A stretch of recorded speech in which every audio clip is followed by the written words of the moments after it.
BRS నుంచి suspend అయిన కల్వకుంట్ల కవితకు ఆప్తులు అనుకున్న వారే హ్యాండ్ ఇస్తున్నారు. జగిత్యాల జిల్లా ఫాలోవర్స్ వెంటరామని చెప్పేస్తున్నారు.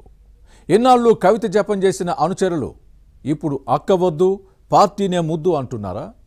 కవితకు మతి భ్రమించిందన్న జగిత్యాల జిల్లా బీఆర్ఎస్ అధ్యక్షుడు విద్యాసాగర్ రావు వ్యాఖ్యలు దుమారం రేపుతున్నాయా? కవిత ఇమేజ్ మెల్లగా డౌన్ అవుతోందా? ఏం చేయాలో దిక్కుతోచక కవిత కలత చెందుతున్నారా?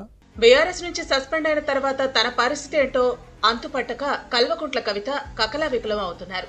వెంట నడిచేవారు ఎవరూ అర్థమవక సతమతమవుతున్నారు.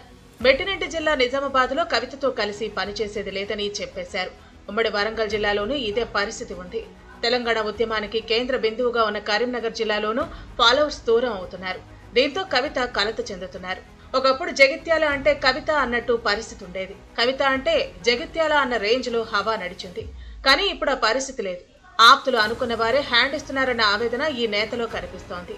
గత ఎన్నికల్లో ఇక్కడి నుంచి బీఆర్ఎస్ ఎమ్మెల్యేగా గెలిచిన సంజయ్ కుమార్ కాంగ్రెస్ లో చేరటంతో ఆ లోటును జిల్లా పరిషత్ మాజీ చైర్పర్సన్ దావా వసంతతో భర్తీ చేసే ప్రయత్నం చేసింది బీఆర్ఎస్. కవిత అండదండలతోనే వసంత జగిత్యాలలో క్యాడర్ కు అందుబాటులో ఉండటం, పరామర్శించడం, పార్టీ పిలుపుతో నిరసన కార్యక్రమాలను ఏడాదిగా చేస్తున్నారు.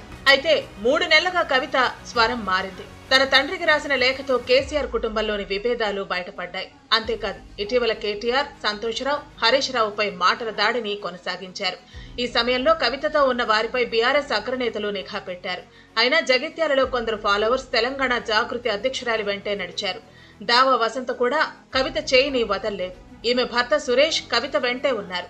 కానీ బీఆర్ఎస్ పై స్వరం పెంచిన తర్వాత పార్టీ నుంచి సస్పెండ్ చేయడంతో జగిత్యాల నేతల్లో కలవరం మొదలైంది. ఏం చెయ్యాలో తెలియక అనుచరులంతా సైలెంట్ అయ్యారు.